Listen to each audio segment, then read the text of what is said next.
Salam sejahtera Malaysia, denyut nadi suara rakyat bergema di channel ini.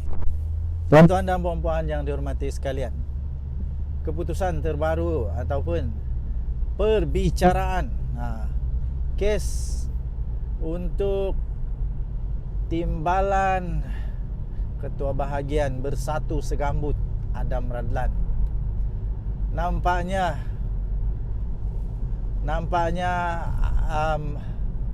orang kanan Muhyiddin Yassin ini, orang kanan lah tu, sebab timbalan Ketua Bahagian Bersatu, jadi kira orang kanan lah, kita anggap je lah orang kanan ya. Nampaknya orang kanan Muhyiddin Yassin berada dalam masalah besar sekarang. Di mahkamah disahkan, anda boleh lihat sisipan yang saya berikan kepada anda ini, sisipan Keratan Akhbar yang baru kita terima, menyatakan bahawa disahkan memang ada wang transaksi bernilai juta-juta lah, 2 juta. Ada transaksi. Lepas itu Adam Radlan dituduh dalam berapa pertuduhan ya, lebih 10 pertuduhan lah yang pasti. Kalau salah satu daripadanya sangkut lah dia. Ini memang masalah besar nih. Kalau yang ini kalah, ini pasti akan mengganggu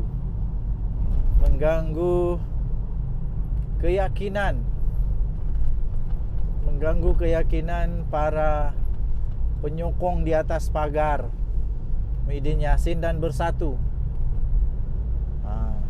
Sebab nanti diorang fikir begini, ini yang tahu, ini yang di mahkamah, yang bukan di mahkamah macam mana? Gitulah. Tuan-tuan dan puan-puan, memang agak teruk nih, agak teruk kali ini. Kita buat persamaan pendek sajalah. Muhyiddin Yassin, SRC International, berapa juta? Kena 10 tahun. Jadi ini kalau ni 2 juta, kalau dia bersalah nanti kena berapa tahun ya? Tak kisahlah berapa, tapi fakta kes ini memang seakan-akan kurang menyebelahi timbalan Ketua Bahagian Bersatu ini. Waduh, nampaknya Bersatu pun, orang-orang Bersatu pun yang dulu bukan main lagi mau tengok Najib Razak kena penjara. Muhyiddin lah salah seorangnya yang mau Najib dihadapkan ke mahkamah. Rupanya Bersatu pun ada juga, orang Bersatu pun ada juga. Ini lain lagi dengan pengakuan Muhyiddin bahawa memang tiada duit sesen pun masuk dalam poket dia. Tapi itu masuk di masuk di akaun Bersatu. Itu belum lagi. Okey, jadi memang bermasalah lah. Ini masalah besar apabila memang ada transaksi itu. Memang nasib baik tidak masuk akaun sendiri. Ini berbeza sedikit lah daripada Najib Razak. Akaun Najib Razak yang masuk. Yang ini tidak tahulah akaun siapa kan, tapi akaun syarikat.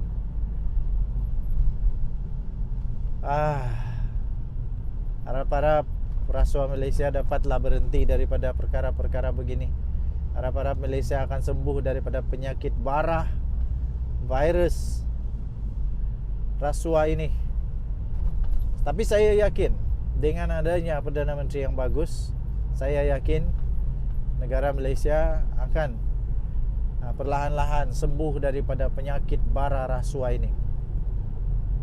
Jadi Muhyiddin sekarang makin pening kepala. Dia pula kena bayar saman kepada Lim Guan Eng 1 juta lebih. Yang ini lagi lain lagi, dia punya kes mahkamah sendiri. Oh, ini memang akan mengganggu gugat keharmonian bersatu punya penyokong atas pagar ini.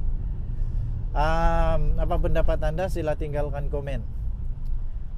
Tinggalkan komen Anda. Adakah Anda rasa bahwa Adam Radlan ini akan kalah, ataupun ini pun retorik politik, satu lagi retorik politik seperti yang selalu diwar-warkan? Tapi bagi saya, kalau ada faktanya, kalau memang sudah ada fakta, memang sudah ada bukti dan dapat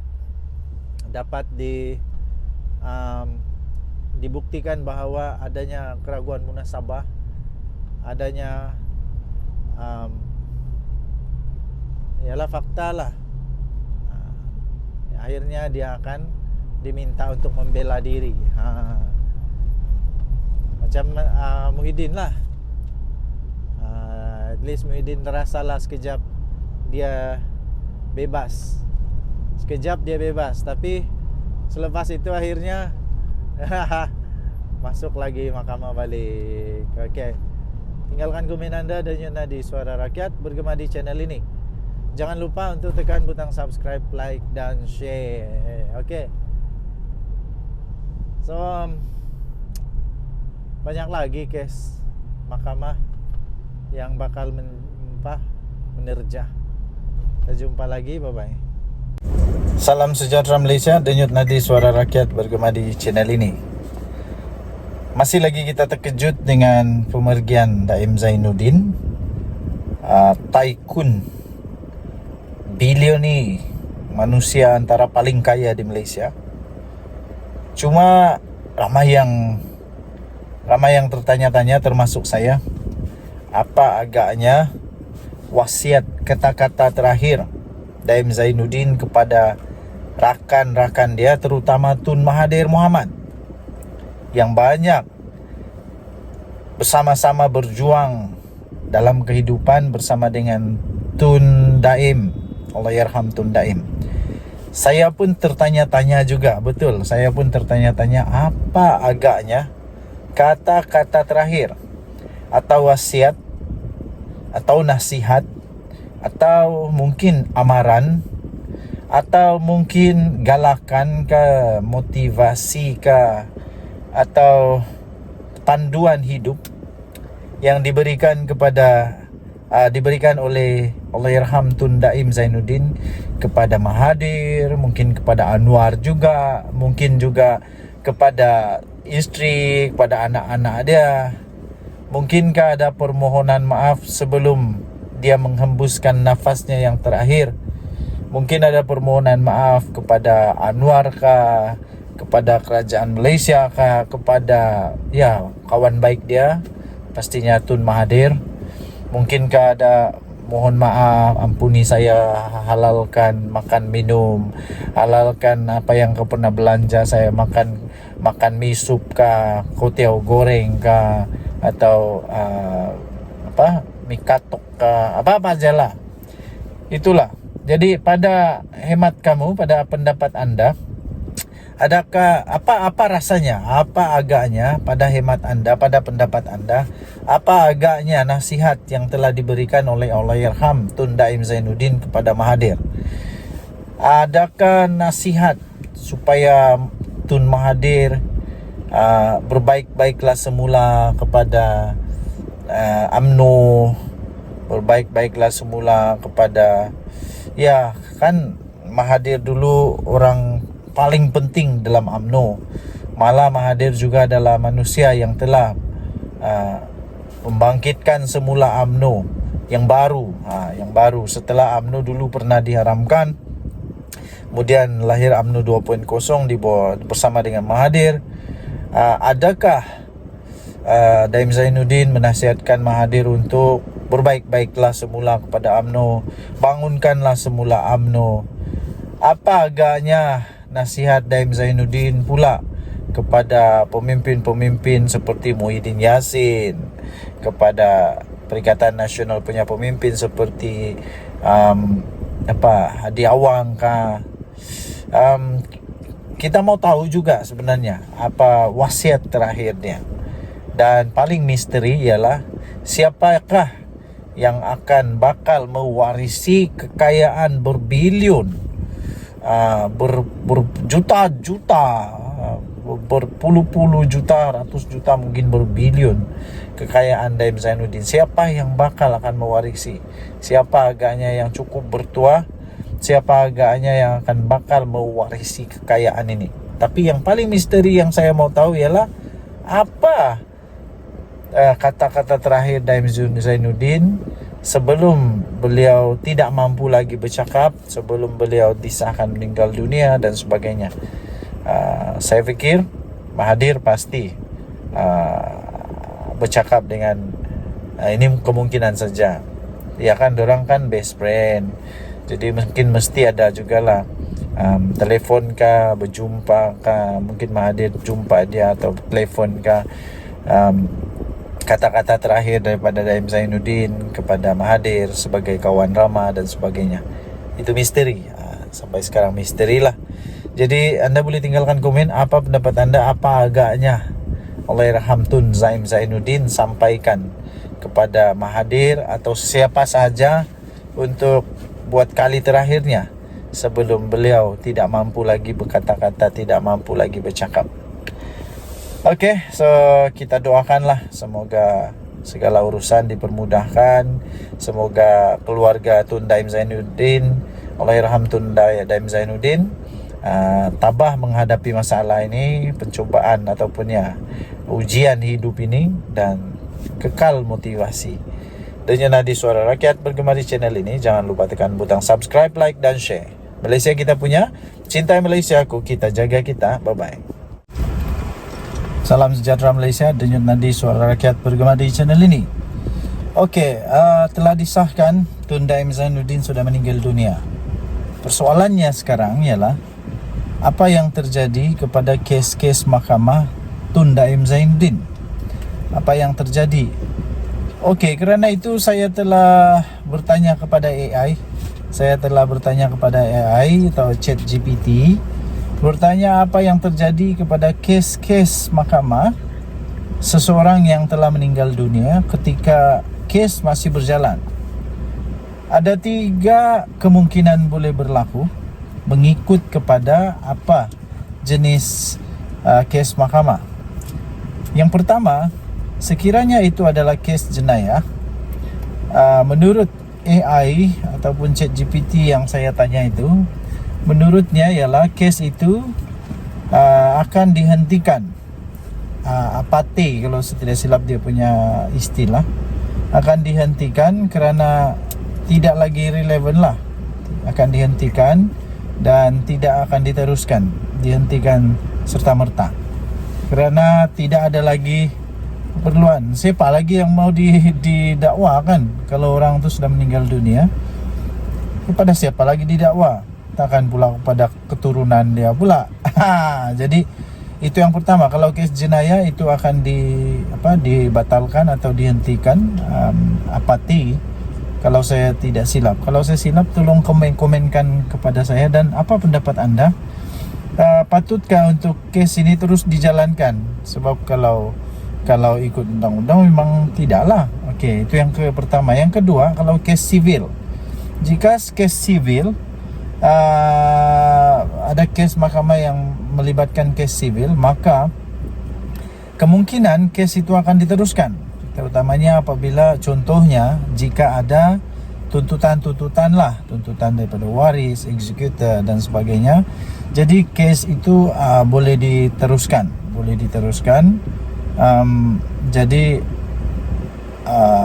Jadi kemungkinan kalau ada tuntutan untuk harta pusaka, pewarisan dan sebagainya, itu boleh diteruskan.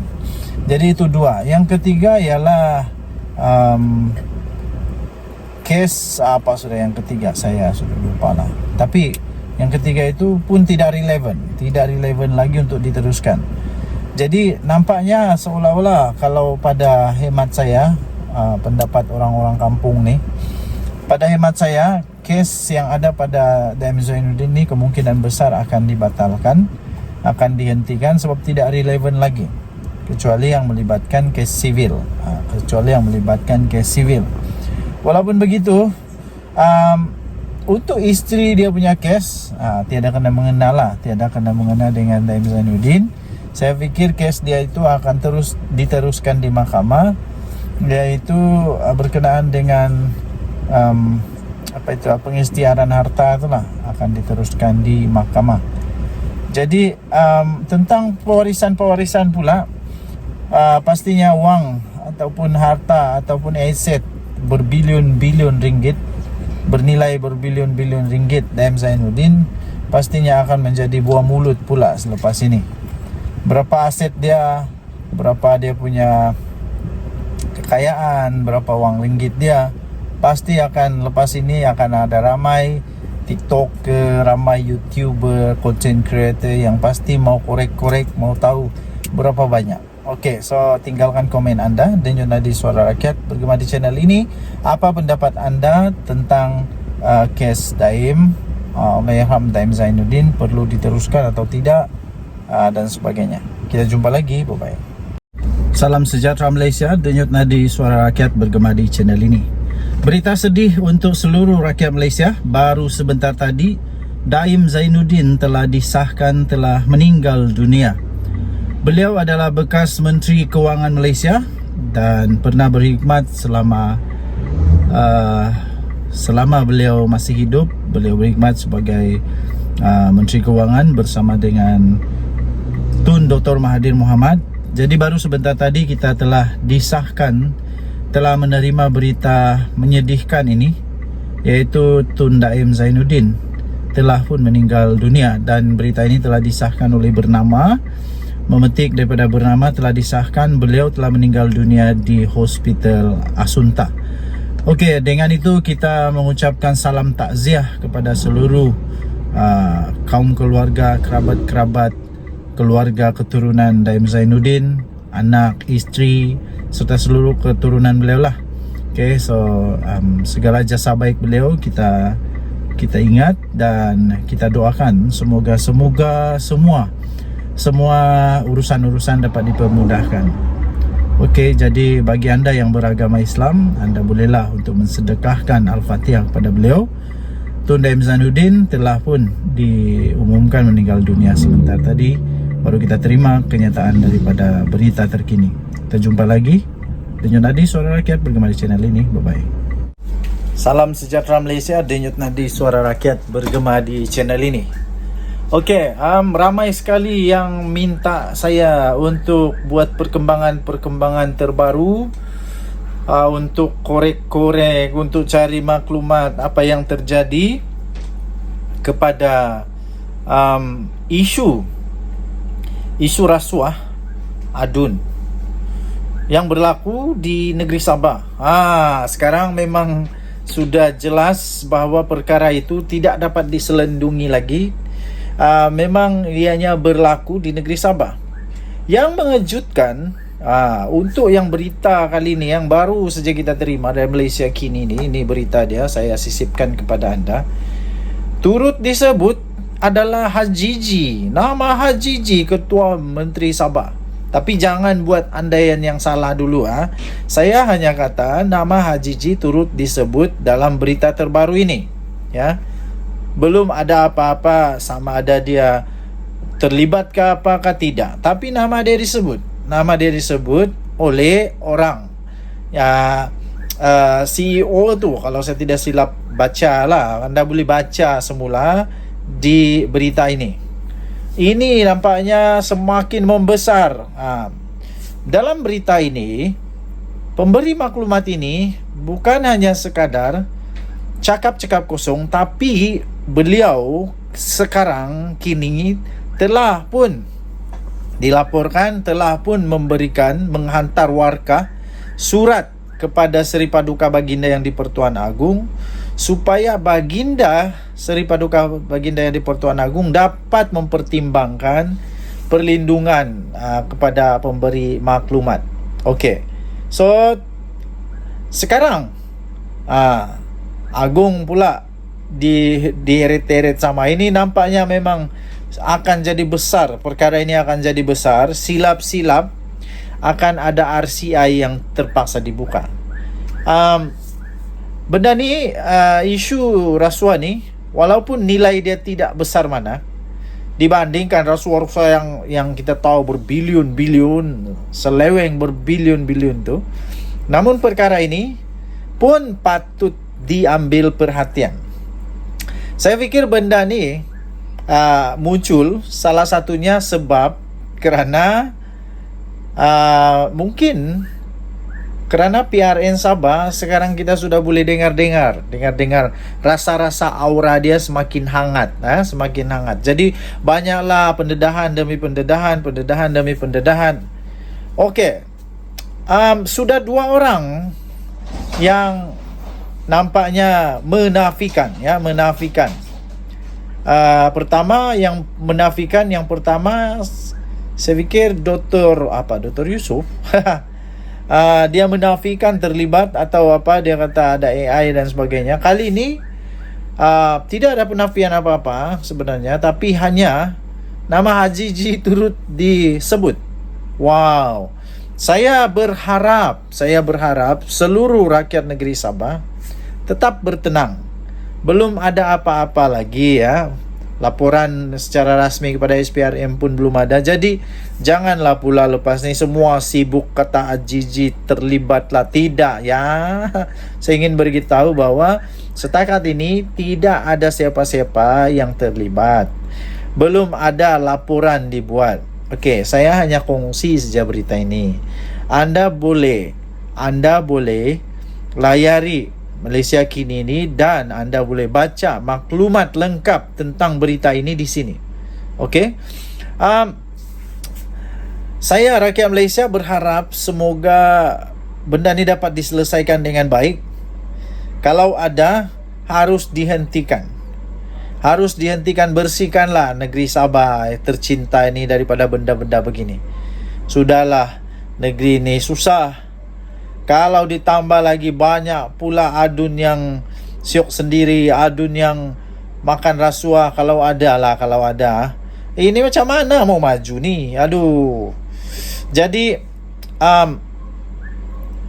harap-harap tidak ada. Kalau ada, ambillah tindakan segera kepada SPRM. Seri Paduka Baginda yang di Pertuan Agong, saya pasti Baginda akan mempertimbangkan sebaik mungkin untuk perkara ini diambil tindakan seserius yang mungkin. Denyut Nadi Suara Rakyat bergema di channel ini. Jangan lupa tekan butang subscribe, like dan share. Bye-bye. Salam sejahtera Malaysia. Denyut Nadi Suara Rakyat bergema di channel ini. Okey, ramai sekali yang minta saya untuk buat perkembangan terbaru, untuk korek-korek, untuk cari maklumat apa yang terjadi kepada isu rasuah adun yang berlaku di negeri Sabah. Sekarang memang sudah jelas bahawa perkara itu tidak dapat diselendungi lagi. Memang ianya berlaku di negeri Sabah. Yang mengejutkan, untuk yang berita kali ini yang baru saja kita terima dari Malaysia Kini ini berita dia, saya sisipkan kepada anda. Turut disebut adalah Haji Ji. Nama Haji Ji, Ketua Menteri Sabah. Tapi jangan buat andaian yang salah dulu. Saya hanya kata nama Haji Ji turut disebut dalam berita terbaru ini. Ya. Belum ada apa-apa sama ada dia terlibat ke apakah tidak. Tapi nama dia disebut. Nama dia disebut oleh orang CEO tu, kalau saya tidak silap baca lah. Anda boleh baca semula di berita ini. Ini nampaknya semakin membesar.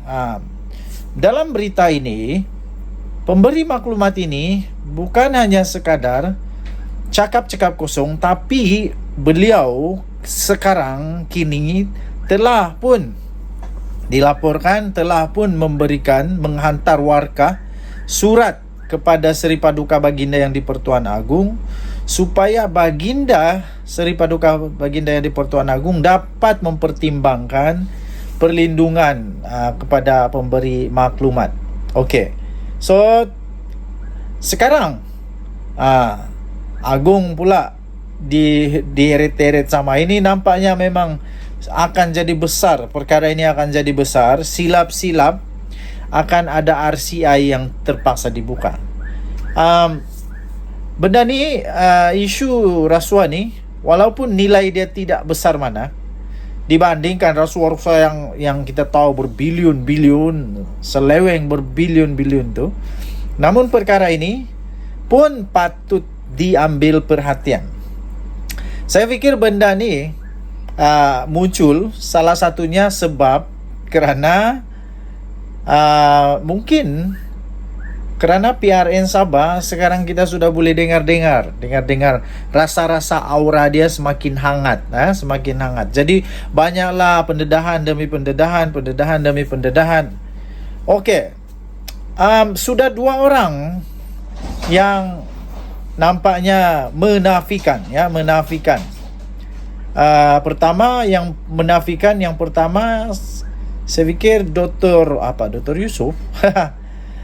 Dia menafikan terlibat atau dia kata ada AI dan sebagainya. Kali ini tidak ada penafian apa-apa sebenarnya, tapi hanya nama Haji G turut disebut. Wow.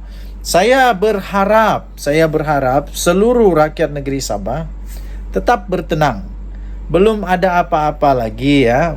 Laporan secara rasmi kepada SPRM pun belum ada. Jadi janganlah pula lepas ni semua sibuk kata Haji terlibatlah. Tidak ya. Saya ingin beritahu bahwa setakat ini tidak ada siapa-siapa yang terlibat. Belum ada laporan dibuat. Okey, saya hanya kongsi saja berita ini. Anda boleh layari Malaysia Kini ini dan anda boleh baca maklumat lengkap tentang berita ini di sini. Okey. Saya rakyat Malaysia berharap semoga benda ni dapat diselesaikan dengan baik. Kalau ada, harus dihentikan. Bersihkanlah negeri Sabah tercinta ini daripada benda-benda begini. Sudahlah, negeri ini susah. Kalau ditambah lagi banyak pula adun yang syok sendiri, adun yang makan rasuah, kalau ada. Ini macam mana mau maju ni? Aduh. Jadi harap-harap tidak ada. Kalau ada, ambillah tindakan segera kepada SPRM. Seri Paduka Baginda yang di Pertuan Agong, saya pasti Baginda akan mempertimbangkan sebaik mungkin untuk perkara ini diambil tindakan seserius yang mungkin. Denyut Nadi Suara Rakyat bergema di channel ini. Jangan lupa tekan butang subscribe, like dan share. Bye-bye. Salam sejahtera, selamat pagi tuan-tuan dan puan yang dihormati sekalian. Saya ni bukan orang yang suka sangat untuk rasa excited ke. Okey, terus bersama-sama dalam video ini sebab kita akan bahas benda yang paling seronok, paling menarik. Saya challenge anda untuk jangan ketawa. Jangan ketawa, tapi saya lebih dahulu ketawa kot. Kenapa? Apa yang kita bercakap ni? Memang MP Perikatan Nasional ni memang kadang-kadang diorang ini seolah-olah otak masuk air. Otak masuk air. Aduh. Apa tidaknya? Kita mau cakap ni beberapa MP daripada pembangkang ni. Daripada Perikatan Nasional yang seolah-olah masuk air otak ni. MP Pendang, MP Langkawi. Paling lucu MP Langkawi. Kejap lagi aku beritahu kamu. Lepas tu ketua kepada pembangkang, walaupun dia bukan ketua pembangkang, tapi macam dia ni tahap dewa ni. MP Pendang, MP Langkawi, Hadi Awang, memang hebatlah orang-orang ni. Rata-rata MP pembangkang ni yang paling pelik, mereka ni suka gunakan apa? TikTok dan WhatsApp untuk jadi rujukan harian tahu. Aku pun tak faham. Macam mana pengundi-pengundi boleh percaya dengan manusia-manusia begini nih, yang tengok TikTok, tengok WhatsApp sebagai rujukan. Lepas itu mentang-mentang lah hampa dapat immunity, boleh cakap apa yang hampa suka dekat parlimen, suka aja cakap dengan hanya berdasarkan kepada WhatsApp, TikTok, dengan apa lagi? Macam-macam lah, Instagram kah, Twitter, X kah, apa-apalah. Yang aku heran, macam mana manusia MP begini nih? Kenapa orang percaya dengan mereka nih? Tak pastilah. Nah, MP Pendang. MP Pendang lagi ni nombor satu parah. Tiba-tiba dia kata dekat Dewan Rakyat, dia kata ada bekas menteri DAP, ada 94 juta ringgit ditemui di rumah. Alih-alih SPRM, ketua pesuruhjaya SPRM menafikan benda tu. Rupa-rupanya cik-cik, makcik-makcik, tuan-tuan dan puan, benda ni kes lama. Dan kes ini sudah diklasifikasi, tak ada apa-apa berlaku pun. Tak ada berlaku apa-apa. Tidak dapat dibuktikan, tiada. Jadi, barulah MP Pendang ini tiba-tiba seolah-olah dia tak tahu apa-apa langsung apa yang berlaku dekat Malaysia.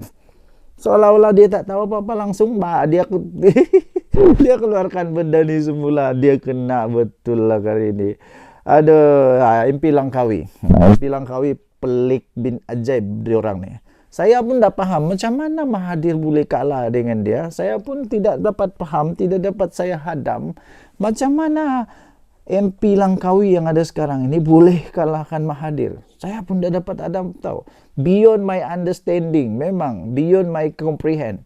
Terbaru tahu. Dia kata sepatutnya kerajaan ambil alih Hotel GISB Langkawi dan tukar kepada Museum Agama Sesat. Lepas tu Reyes berdiri. Reyes ni bukan orang Islam tau. Reyes dia berdiri dan dia perbetulkan. Dia kata apa? Bukan agama sesat, ajaran sesat. Aduh maai. MP ajaran sesat dengan agama sesat pun kau tak tahu untuk bezakan. Memang betul pelik lah. Lepas tu apa lagi? Masihkah kamu ingat? Jangan gelak. Jangan gelak. Masihkah anda ingat bahawa MP daripada Langkawi ini jugalah yang pernah kasih apa? Yang pernah kasih cadang buat MRT dari Alostar, dari Kota Star sampai Langkawi. Dari Kota Star sampai Langkawi buat MRT. Aduh. Aduh, buat jambatan masih okey kot. Buat MRT. Okey lah. Luar biasa, luar biasa. Hadiah wang. Haji Hadiah Wang memang paling best hadiah wang lah. Dia ni jarang datang ke parlimen. Kenapa? Ya mungkin alasan dia kerana dia uzur lah. Mungkin lah. Sebab ya kita boleh terima dia uzur. Tapi tahu tak? Anwar Ibrahim dengan Hadiah Wang umur diorang rupanya hampir sebaya. Tak jauh mana pun beza. Mungkin 3-4 tahun beza. Tapi Anwar Ibrahim belusuk dunia, jalan sana jalan sini untuk mampu untuk cari kita punya investor supaya negara Malaysia dapat ekonomi yang bagus. Pada masa yang sama Hadiah Wang kalau dia boleh datang parlimen itu satu yang miracle tau. Dapat datang ke parlimen itu benda yang miracle. Tak tahu kenapa.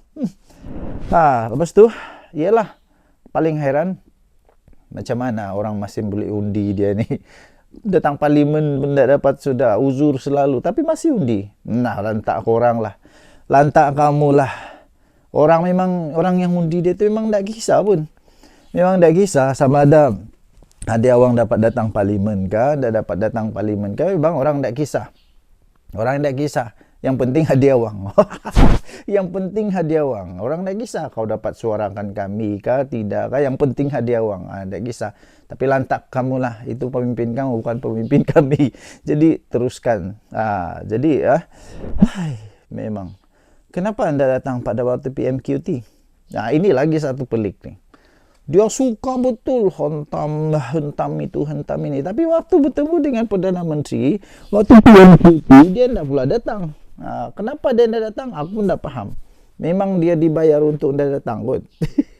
Okey, jadi PMX ni, Satu-satunya PMX yang buat ini, satu-satunya Perdana Menteri yang pernah buat, PMX seorang saja yang pernah buat. Setiap minggu dia buat PMQT, setiap minggu tau, bukan 2 bulan sekali, setiap minggu dia buat satu sesi PMQT. Tapi setiap kali itu juga lah Hadi Awang tak pernah datang sesi ini.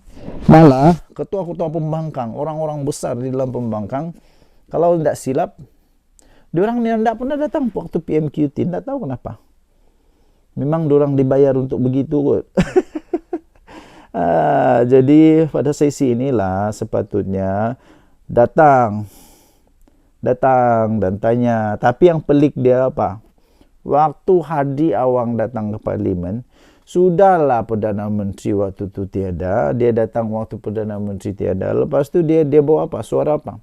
Dia bawa suara Parlimen, rakyat Parlimen dia. Tidak. Dia pergi tanya pula kenapa Anwar Ibrahim ndak ambil gaji. Aduh, aku pening terus. Apa nih? Ini ahli parlimen ke apa nih? Ahli parlimen sepatutnya dia bawa suara rakyat di parlimen dia. Bukan tanya kenapa ndak ambil gaji. Ndak apalah, lantak kamulah. Suka hati kamulah. Inilah yang berlaku di dalam Perikatan Nasional. Inilah yang berlaku apabila pembangkang memang pandai betul buat kerja. Dan Nadi Suara Rakyat bergema di channel ini. Jangan lupa tekan butang subscribe, like dan share. Malaysia kita punya, cintai Malaysia aku, kita jaga kita. Bye-bye. Salam sejahtera Malaysia. Selamat pagi tuan-tuan dan puan-puan yang dihormati sekalian. Ada orang PM saya, ada orang bagi mesej dengan saya. Janganlah kutuk Hadi Awang. Janganlah kutuk rakan-rakan Hadi Awang. Janganlah kutuk. Lepas tu, mana adab kau? Hormatlah orang tua. Okey, kita tidak akan kutuk Hadi Awang. Kita puji dia. Okey, kita puji dia. Terima kasihlah kepada orang yang sangat prihatin kepada Hadi Awang dan rakan-rakan dia. Saya sangat puji Hadi Awang ni. Betul. Kita puji Hadi Awang. Oh, Hadi Awang memang hebat. Dia memang seorang ahli parlimen tau. Seorang ahli parlimen yang memang hebat. Tapi pertama saya heran jugalah. Kenapa orang undi ataupun orang pilih Hadi Awang? Kenapa ya? Memang dia hebat. Kehebatan dia memang hebat. Hadi Awang ni memang orang undi dia untuk tidak datang ke parlimen. Untuk tidak datang ke parlimen, untuk jarang-jarang datang ke parlimen, untuk malas datang ke parlimen. Paling best untuk supaya setiap kali Perdana Menteri datang di parlimen, dia jangan datang. Oh, memang hebat. Saya puji yang ini. Dia memang hebat. Tugas dia memang supaya tidak datang parlimen.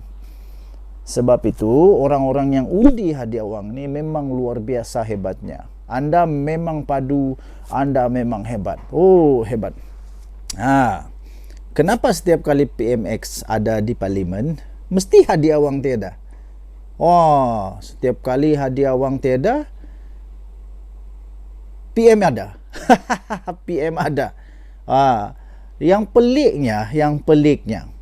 Oh, memanglah ramai orang kata, tapi setiap kali Hadi Awang datang ke parlimen, mesti menteri-menteri semua blok-blok kerajaan ramai tidak ada, blok-blok kerajaan kosong semua. Memanglah Hadi Awang kan hebat. Hadi Awang hebat.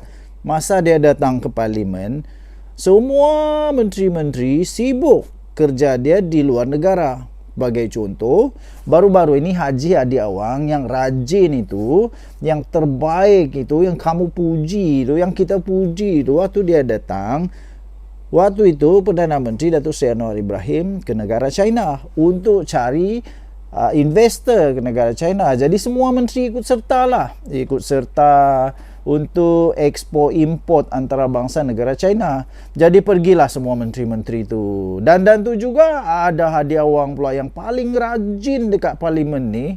Dia datang ke parlimen. Dan tu jugalah adalah walaun semua makcik-makcik, pakcik-pakcik yang sangat tidak faham bagaimana kerajaan sepatutnya bekerja. Waktu itulah juga mereka kata apa? Oh, Haji Hadi Awang datang, semua menteri takut. Takut. Aduh. Nah, waktu itu juga Menteri Komunikasi kita, Menteri Komunikasi kita, dia pergi ke mana? Dia buat pembentangan di depan Erdogan, mewakili 48 buah negara. Memanglah Perdana Menteri memang sibuk tau. Memang sibuk pergi negara luar untuk buat kerjasama dengan negara luar. Dia keliling seluruh pelosok dunia. Tapi pada masa yang sama dia tak pernah fail untuk datang ke parlimen ketika sesi PMQT. Manakala Haji Hadi Awang kalau dia dapat datang ke parlimen pun keajaiban tau. Memang keajaiban luar biasa. Wah, jadi jangan pula cakap saya tidak puji Hadi Awang. Saya puji Hadi Awang. Tahniahlah. Jadi memanglah, memang patut, semua menteri-menteri tadi tu memang patut balik sebenarnya. Memang patut balik dari negara China. Patut mereka tu tak pergi negara China. Mereka patut serta-merta balik. Dipanggil balik. Oi, balik. Kenapa perlu balik? Sebab nak kena dengar Haji Awang bercakap dekat parlimen. Apa yang dia cakap? Dekat parlimen apa yang dia cakap? Hebat tau. Nanti kita cerita apa Hadi Awang cakap dekat parlimen yang memang hebat. Okey, so lepas ini jangan pula hampa duk kata saya tak payung Hadi Awang pula. Saya puji dia. Memang Haji Hadi Awang ini memang hebat. Dia ahli parlimen yang dibayar gaji dan allowance supaya tak datang parlimen. Supaya pada waktu ketika PMX datang, Haji Hadi Awang tak datang. Ketika semua orang sibuk, dia datang ke parlimen. Terbaik. Jadi bagi anda yang mahu terus ada MP yang tak suka datang parlimen, undilah Haji Hadi Awang. Kita puji dia. Tahniah diucapkan kepada semua peminat Hadi Awang. Teruskan. Kita jumpa lagi. Bye-bye. Jarang-jarang nak kutuk Perikatan Nasional, tapi hari ni nak kutuk Perikatan Nasional sebab apa yang berlaku dekat parlimen seminggu ni. First, kita mulakan dengan MP Pendang, MP Langkawi, Haji Hadi dan rata-rata pemimpin pembangkang yang menggunakan sumber TikTok dan juga WhatsApp sebagai rujukan harian. First, kita start dengan MP Pendang. Dia buat dakwaan yang ada bekas menteri DAP dijumpai 94 juta wang dekat kediaman rumah. Korang kena tahu kenapa dia mention dalam Dewan Rakyat. Sebab dalam Dewan Rakyat, MP ni diorang ada kekebalan tau. Sebab tu MP Jelutong minta dia untuk buktikan dekat luar Dewan. Kalau ada bukti, buat dekat luar Dewan. Tapi kalau korang perasan, memang tak ada kat luar Dewan sebab benda ni tak ada. Ini adalah kes tahun lepas. Benda ni memang tak ada. SPRM tak berjaya nak membuktikan pun. Kisah tu kisah lama. Nampak sangat MP Pendang ni tak ambil tahu apa yang terjadi lepas kes tu. Yang kedua, MP Langkawi. Macam mana Mahathir boleh kalah dengan MP Langkawi ni pun aku tak tahu. Hari ni dia buat hal lagi dengan bagi cadangan untuk ambil alih hotel GISB dekat Langkawi dan tukar kepada Muzium Agama Sesat. Lepas tu MP Jelutong bangun dan betulkan bukannya agama sesat, ajaran sesat. How Mahathir kalah to this guy is beyond me. Dan kalau korang lupa, dia juga pernah cadangkan untuk bina MRT daripada Alor-Star sampai ke Langkawi. Next adalah Haji Hadi. Kalau korang rasa dia ni untouchable sebab dia adalah ulama', I nak komen pasal dia ni atas konteks dia adalah seorang ahli politik dan ahli parlimen. Jarang-jarang dia datang parlimen, mungkin antara salah satu sebab mungkin sebab dia uzur. Dan I assume orang yang undi dia tak kisah dia tak pergi parlimen. Letaklah itu pemimpin diorang kan. Akan tetapi hari ni dia pilih untuk datang parlimen. Yang lagi I tak faham kenapa dia tak datang masa sesi PMQT yang mana you boleh directly, kalau you nak hentam ke, you nak kutuk ke, you nak kritik ke, PMX dia ada depan mata tapi dia tak pernah datang. Untuk pengetahuan korang, dalam masa seminggu akan ada satu session PMQT. Yang ni tak pernah dibuat oleh mana-mana Perdana Menteri sebelum ni, tapi PMX buat. Tapi kenapa pemimpin utama PN langsung tak pernah nak datang waktu PMQT? Sesi perbahasan melibatkan rakyat, tapi Haji Hadi lebih memilih untuk questionkan kenapa PMX tak terima gaji dan kenapa nak lebih daripada Rasulullah. It's not even a question kalau kita nak buat baik pun. I mean Rasulullah tu kan sebagai teladan, contoh. At least make it make sense lah. Aku tak faham kenapa kita ada pembangkang yang macam ni tau. You datang ke Dewan Rakyat tu, bincang lah pasal rakyat, parlimen you, yang you bincang pasal PMX tak ambil gaji, kenapa? Haji Hadi dengan Anwar Ibrahim ni sebenarnya sebaya kata korang. Tapi Anwar Ibrahim dia pergi ke pelosok dunia buat hubungan diplomatik dan sebagainya. Haji Hadi pula kalau dia pergi parlimen tu pun dah sebagai satu keajaiban.